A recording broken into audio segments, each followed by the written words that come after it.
पिछली क्लास में हमने आप लोगों को पढ़ाया था डाई एथिल ईथर के बनाने की विधियां।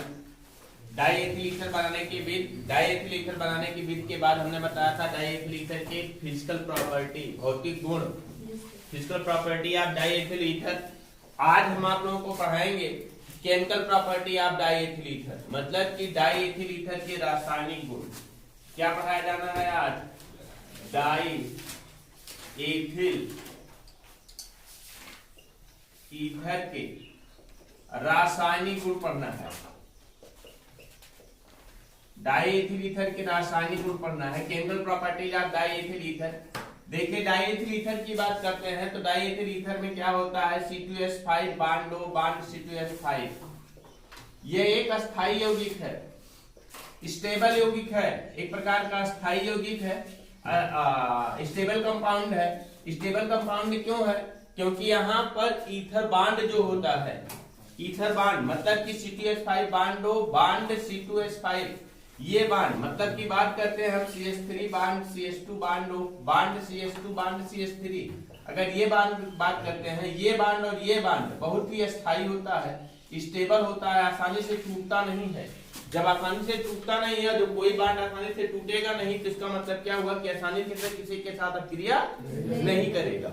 इसलिए कह सकते हैं कि डाई एथिल ईथर कैसा यौगिक है? एक अस्थायी यौगिक है, अर्थात निष्क्रिय यौगिक है।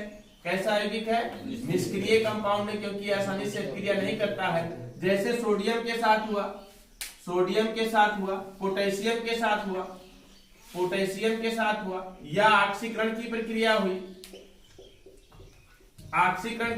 हुई, ये सारी प्रक्रिया। या हम बात करते हैं ठंडे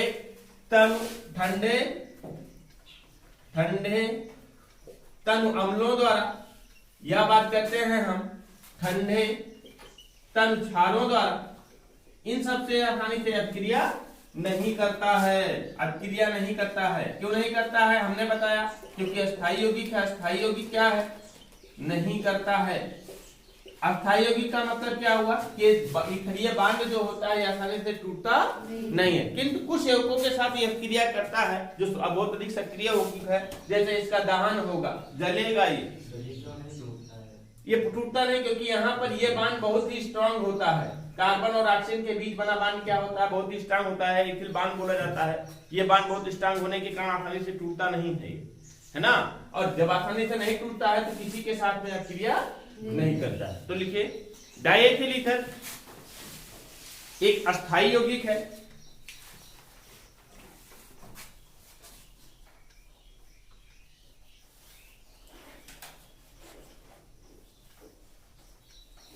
अतः यह आसानी से किसी के साथ अपक्रिया नहीं करता।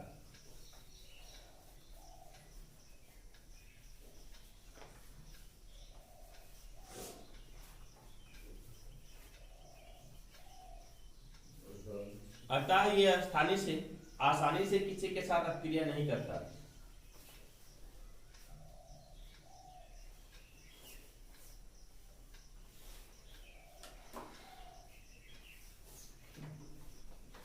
ईथर बंध बहुत अस्थायी बंध है।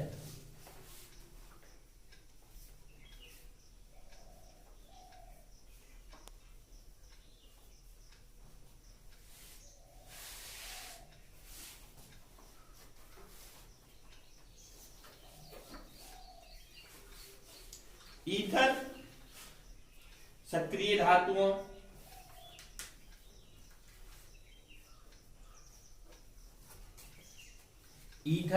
धातुओं, ऑक्सीकारकों, अपचायकों,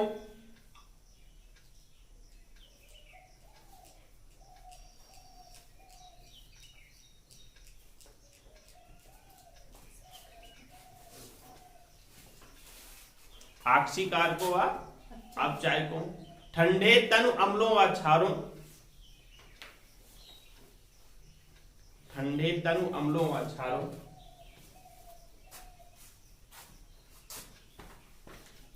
के साथ आसानी से क्रिया नहीं करता।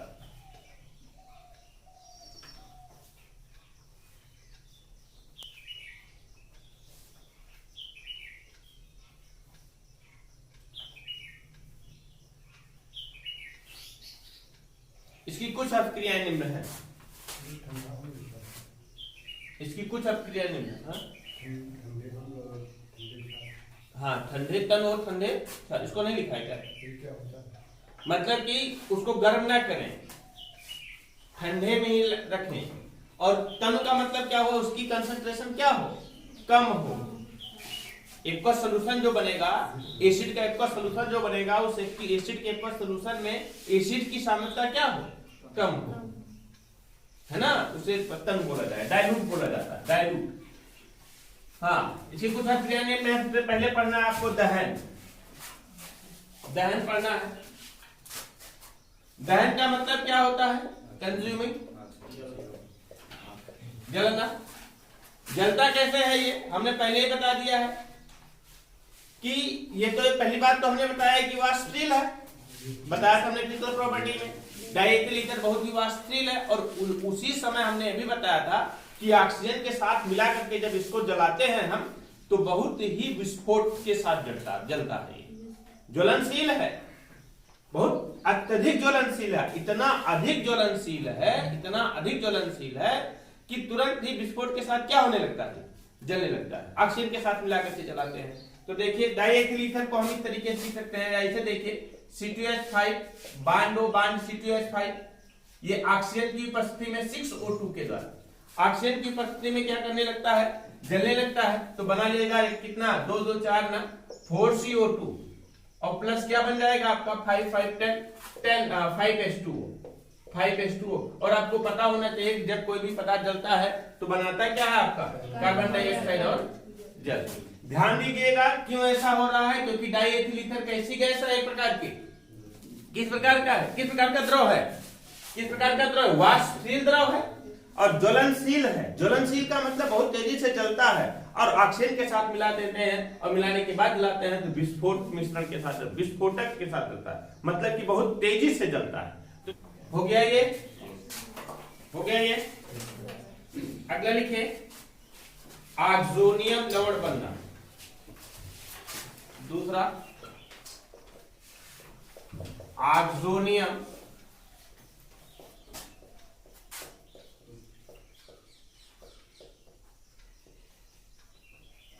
ऑक्सोनियम लवण बनना। ऑक्सोनियम लवण का निर्माण करता है ये, किस तरीके से ऑक्सोनियम लवण बनाता है, देखिए आपको पता होना चाहिए कि डायइथिल ईथर की बात करते हैं, C2H5 बांडो बांड C2H5, इसके पास 2 लोन पेयर होता है, होगा कि नहीं, और लोन पेयर होने के कारण, लोन पेयर के अधिकता होने के कारण किसकी भांति व्यवहार करेगा ये, बोलिए किसकी भांति व्यवहार करेगा, लुईस क्षारक की भांति, लुईस बेस की भांति व्यवहार करता है कि नहीं, लुईस क्षारक की भांति व्यवहार करता है। जब लुईस क्षारक होता है तो किसके साथ अभिक्रिया कर सकता है ये, अम्लों के साथ अभिक्रिया कर सकता है। और कौन से अम्ल के साथ में ये अभिक्रिया करेगा ये, सल्फ्यूरिक अम्ल के साथ, और सल्फ्यूरिक अम्ल के साथ अभिक्रिया करके ऑक्सोनियम लवण बनाएगा। क्यों ऐसा हो रहा है, इसका रीजन जानिए, क्योंकि ऑक्सीजन होता है और ऑक्सीजन के दोनों तरफ जो एल्किल समूह जुड़े होते हैं, एल्किल समूह जुड़ने के बाद ऑक्सीजन पे क्या होते हैं, 2 लोन पेयर शेष बचते हैं, और जहां भी लोन पेयर शेष बचते हैं वो क्या होते हैं, लुईस क्षारक होते हैं, लुईस बेस होते हैं वो। और लुईस बेस किसी भी एसिड के साथ आसानी से साल्ट का निर्माण कर सकता है। अब इसकी बात करते हैं, डायइथिल ईथर की बात करते हैं। डायइथिल ईथर में भी वही हुआ है कि 2 लोन पेयर हैं, 2 लोन पेयर होने के कारण सल्फ्यूरिक अम्ल के साथ अभिक्रिया करता है। देखिए हम कैसे बनाएगा ये, C2H5O है ना, C2H5 बांडो बांड C2H5 पे C2H5 का होल ट्वाइस लिख सकते हैं यहाँ पर हम, C2H5 का होल ट्वाइस इनटू इसकी अभिक्रिया किसके साथ करा दें हम, H2SO4 के साथ करा दें, किसके साथ करा दें, H2SO4 के साथ करा दें। H2SO4 को हम इस तरीके से लिख सकते हैं, HHSO4 बना सकते हैं कि नहीं, और यहां से जाकर के O और H, OH बना लेगा, क्या बना लेगा आपका, OH बना लेगा, और बनेगा क्या आपका, देखो C2H5 का होल ट्वाइस OH, और इस पर पॉजिटिव क्या बन जाएगा, पॉजिटिव, और फिर क्या बचा आपका HSO4, और ये क्या बन जाएगा आपका, नेगेटिव चार्ज वाला बन जाता है। इसे बोला जाता है क्या, diethyl ether, diethyl ether oxonium hydrogen sulphate. देखिए डायइथिल ईथर मतलब कि 2 एथिल समूह है, ये ऑक्सोनियम हो जाएगा, ऑक्सोनियम हाइड्रोजन सल्फेट। नाम हो जाएगा क्या आपका? Die ethyl ether oxonium, oxonium hydrogen sulphur. Sulphate का निर्माण करता है। तो ध्यान दीजिए कि डाईएथिल ईथर सल्फ्यूरिक अम्ल के साथ क्रिया करके क्या बनाता है? डाईएथिल ईथर ऑक्सीजन सल्फेट का निर्माण करता है। क्यों इसके साथ क्रिया हुई? क्योंकि यहाँ पर ऑक्सीजन के पास क्या होता है आपका? दो लोन पेयर होता है। तो लिखिए डाईएथिल ईथर में ऑक्सीजन परमाणु के पास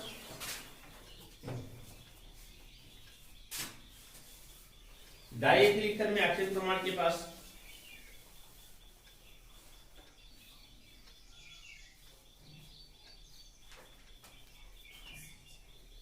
लोन पेयर की उपस्थिति के कारण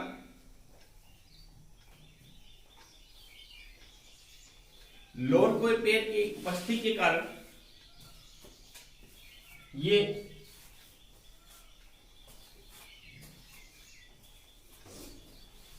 लुईस क्षारक की भांति व्यवहार करता है।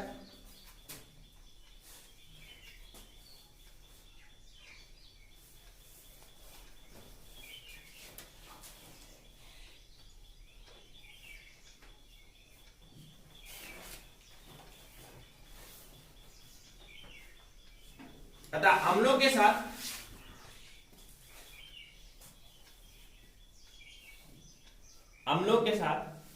क्या बनाता है?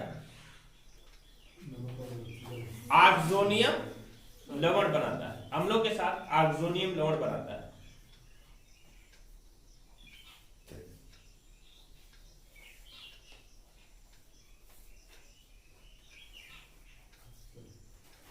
जैसे सल्फ्यूरिक अम्ल के साथ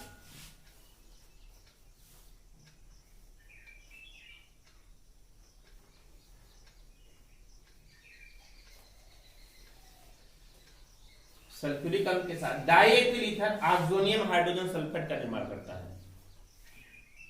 सल्फ्यूरिक अम्ल के साथ डाईएथिल ईथर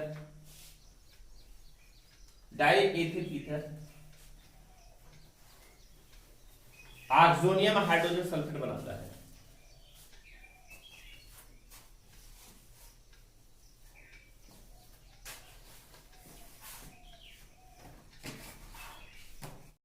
अगली रिएक्शन पढ़नी है।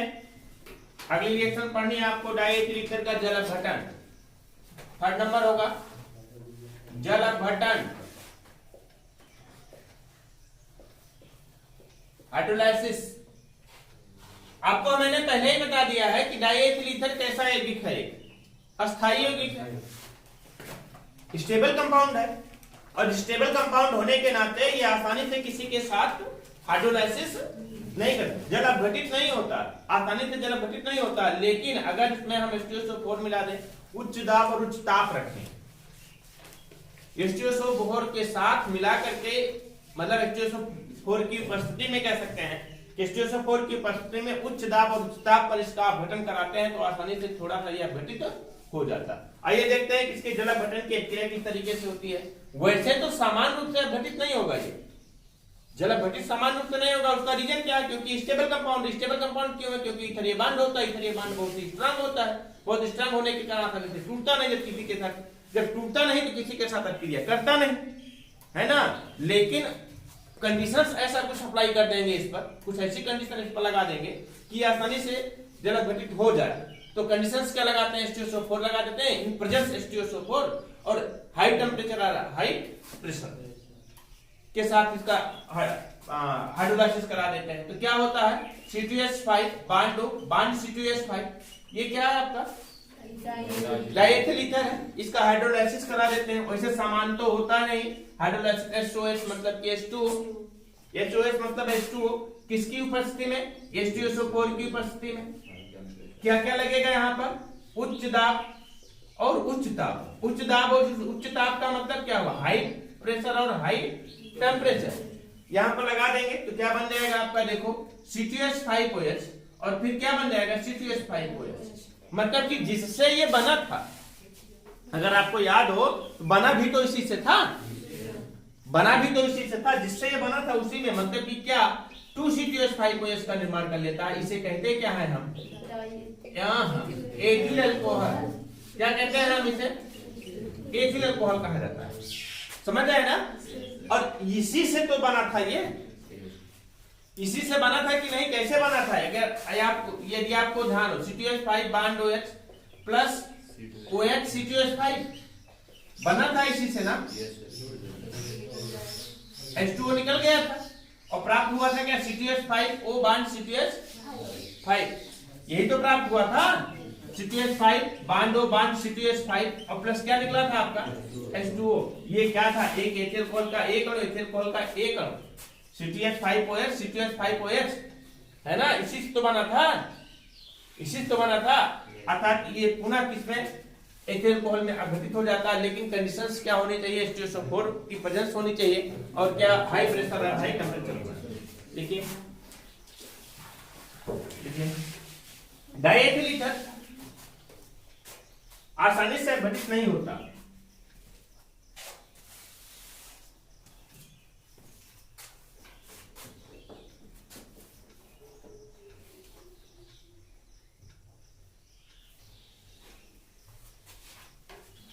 आसानी से अपघटित नहीं होता, किंतु उच्च दाब और उच्च ताप पर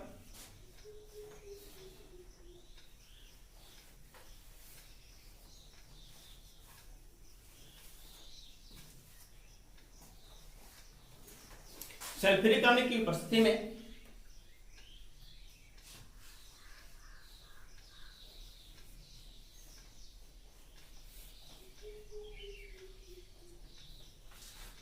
एथिल अल्कोहल में अपघटित हो जाता है।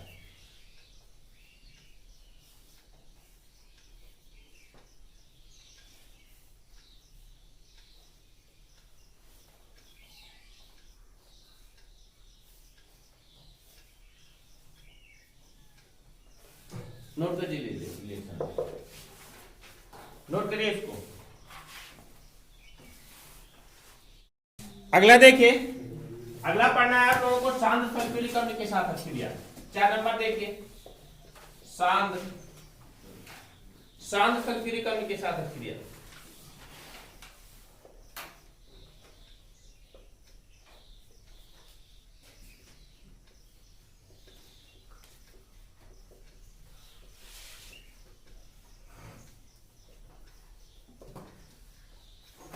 सांद्र सल्फ्यूरिक अम्ल के साथ अभिक्रिया किस तरीके से करता है, देखिए C2H5 O बांड C2H5। पहली बात तो ये आधिक्य के साथ गर्म करेंगे तभी अभिक्रिया होगी, क्योंकि अस्थायी कंपाउंड है।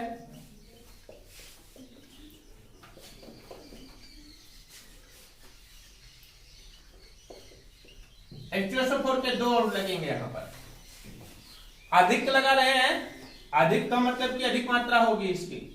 H2SO4 के 2 अणु लगेंगे, H2SO4 के 2 अणु का मतलब यहां पर हम क्या लगा दें, इस तरीके से इसको बना दें, क्या बना दें इसको, इस तरीके से हम लिख दें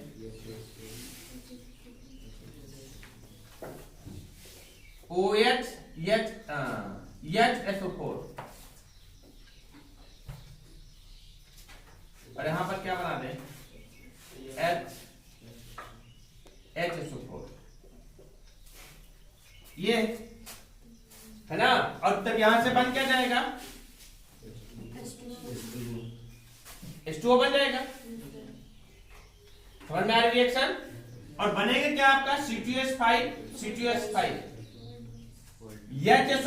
HSO4 तो बनेगा क्या आपका 2C2H5 HSO4 और प्लस क्या H2।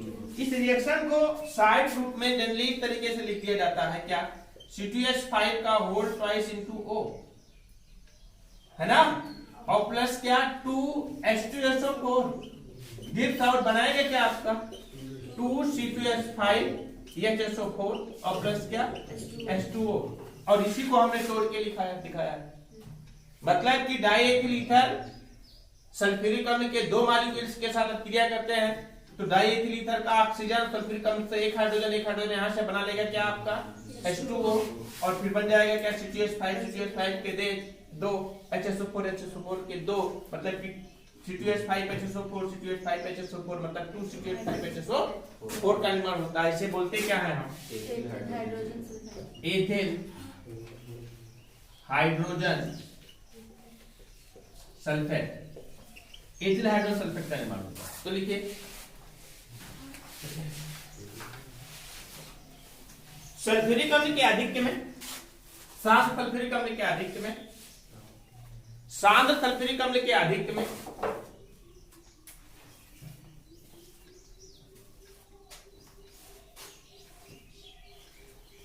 Diethyl ether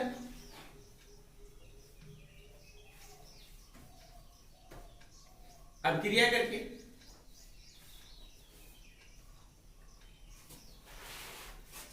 ethyl hydrogen sulphate बनाता है।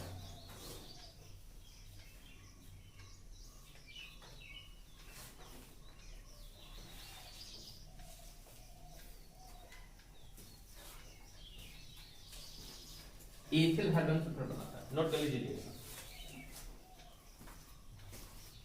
नोट कर लीजिए इसको। आगे पढ़ना है आप लोगों को हाइड्रोजन आयोडाइड के साथ अपक्रिया या हाइड्रो आयोडिक अम्ल के साथ अपक्रिया। हाइड्रो आयोडिक अम्ल के साथ अपक्रिया बहुत इंपॉर्टेंट है, बोर्ड एग्जाम में पूछा जाता है। डाइएथिल ईथर के हाइड्रो आयोडिक अम्ल के साथ अपक्रिया, क्योंकि इसमें दो टाइप से अपक्रिया होती है। देखिए अगला किसके साथ पढ़ना है, हाइड्रो आयोडिक अम्ल मतलब कि HI के साथ अपक्रिया।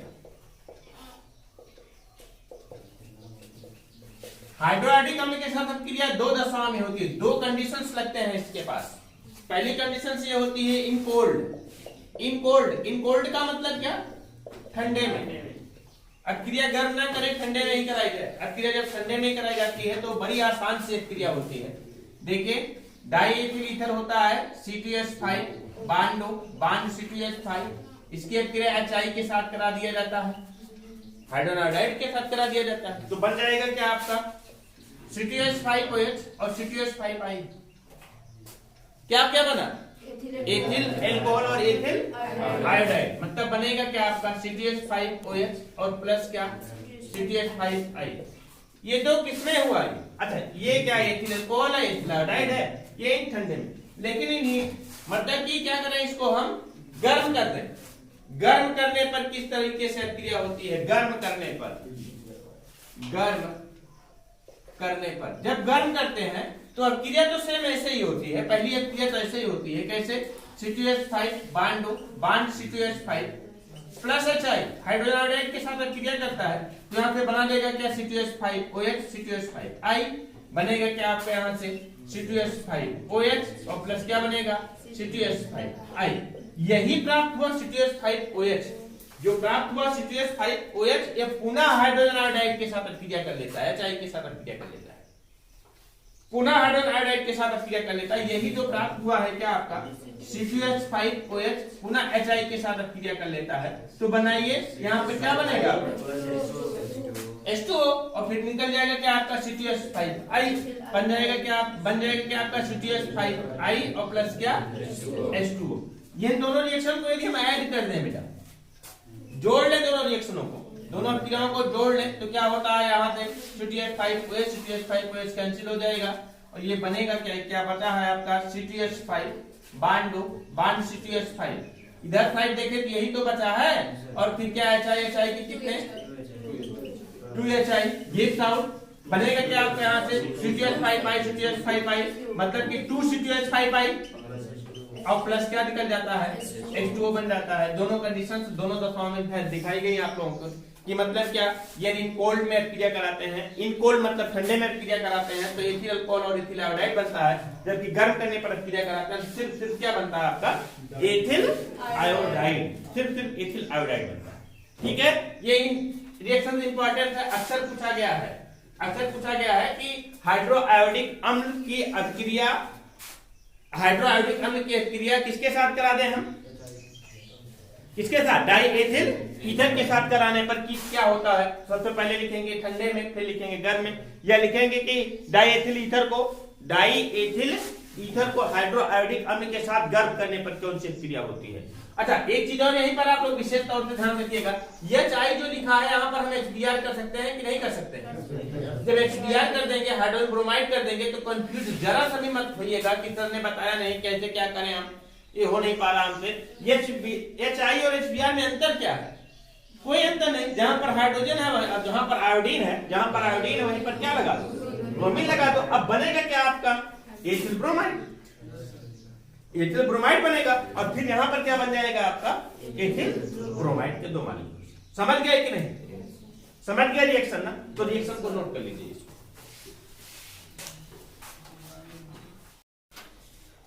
अगला पढ़ना है आप लोगों को फास्फोरस पेंटाक्लोराइड के साथ अभिक्रिया। बहुत आसान सी अभिक्रिया हमने बताई है। फास्फोरस पेंटाक्लोराइड के साथ अभिक्रिया, PCl5 के साथ अभिक्रिया। और कभी भी हमने बताया कि PCl5 के साथ किसी भी ऑर्गेनिक कंपाउंड की रिएक्शन होती है तो क्या बनता है? हाँ, POCl3 फास्फोरस ऑक्सीक्लोराइड का निर्माण अवश्य होता है। तो डाईएथिल ईथर की बात करते हैं। डाईएथिल ईथर, अच्छा रिएक्शन कौन सा है? फास्फोरस पेंटाक्लोराइड के साथ अभिक्रिया, PCl5 के साथ अभिक्रिया। किसकी अभिक्रिया करानी है? डाईएथिल ईथर की। डाईएथिल ईथर मतलब C2H5 बांड C2H5 और प्लस PCl5 के साथ रिएक्शन होगा। यहाँ पर जब PCl5 के साथ अभिक्रिया होगा तो क्या बनेगा? C2H5Cl मतलब कि C2H5Cl मतलब कितना? 2C2H5Cl। क्लोरीन के 2 निकल गए और ऑक्सीजन और क्लोरीन का 3 बचा हुआ है। क्या बना लेगा? POCl3 phosphorus oxychloride. ये क्या है आपका?